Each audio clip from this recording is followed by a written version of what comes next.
Okay, so I thought what I would do is make a short video on how to make a climbing rope. Now this is something I use to train with, and let's see if I can get this thing to. Okay, now that looks okay. But I didn't see anything on YouTube, and I very rarely see anything about how to make a climbing rope on the net. So I thought I'd just make a short video. What I have here is 1 centimeter thick paracord. It's just, and it's very strong. And the reason I'm using this paracord is because it's a little bit more common than, I mean, if I was going to make a real climbing rope for a gym or something like that, I would probably be using something that's double this thickness, and then it would be these knots, these large knots, and these ropes typically when you go to a gym they are very easy to climb because it's a large grip because of the diameter of the rope itself, and then you have these larger knots on the because of that. But paracord is more common, and if you're going to be making a home gym, then yeah, you don't want to go out and spend hundreds of dollars on rope. So this one right here is the one I'm going to make now is a short one. This is the one I'm going to be using in my apartment, and then later on I'll get some more paracord and I'll make another one which I'll use outside for outdoor training, and that will it'll cost, but it still will be a lot cheaper than the larger rope, and it's a lot easier to handle and pack away and take with you. So yeah, this one right here. So we started out, what I did was start out by folding this 4 times.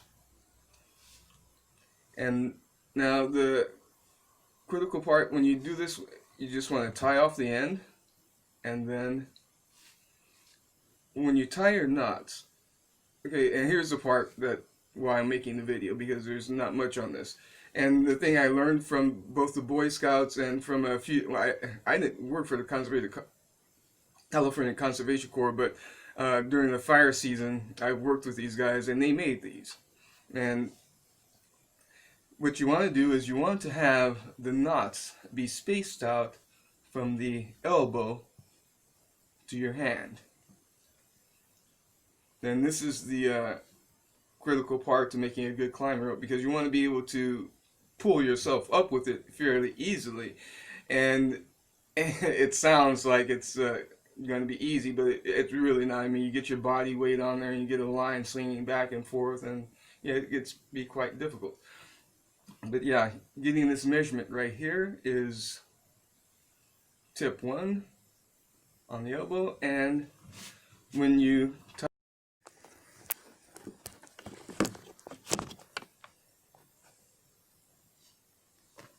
okay, let's try that again. I kind of got cut off by the camera. My telephone didn't quite right. Let's see if we can get this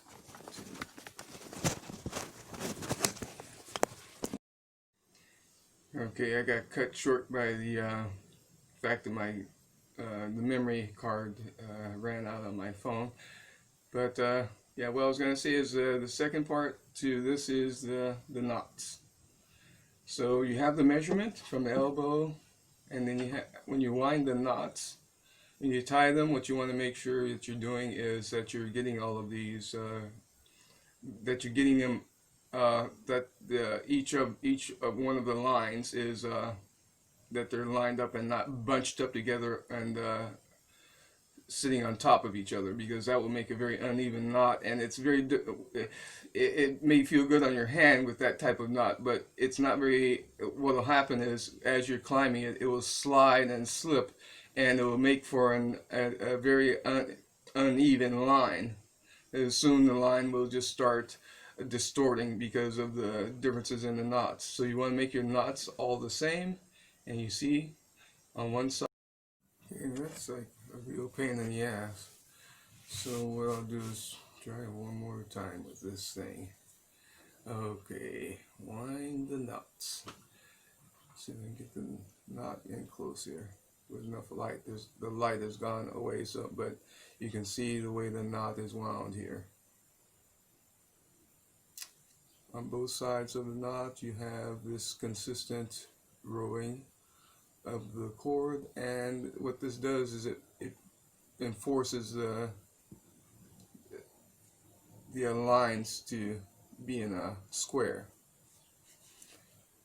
And if you do it correctly, and obviously I've done it incorrectly here, once you have this square here, then you follow it down, and then you tie your next knot, and you maintain that form and wind it, everything else. And what happened here is you can see that this one line on the inside here is it's out of place. So what I'll have to do is I have to untie this knot and then move this line so that I get this same square that I have here on this line right here, at this portion of the line. And that's about it. So yeah, this was more trouble than it was actually worth. The camera stopped working, the battery ran out and everything else, but yeah.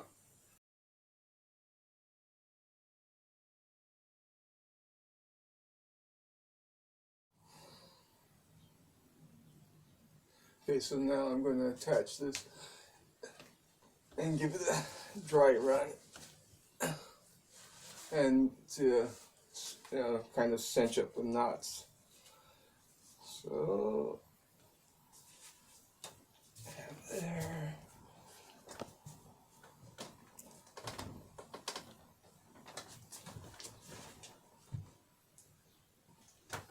So there you have it.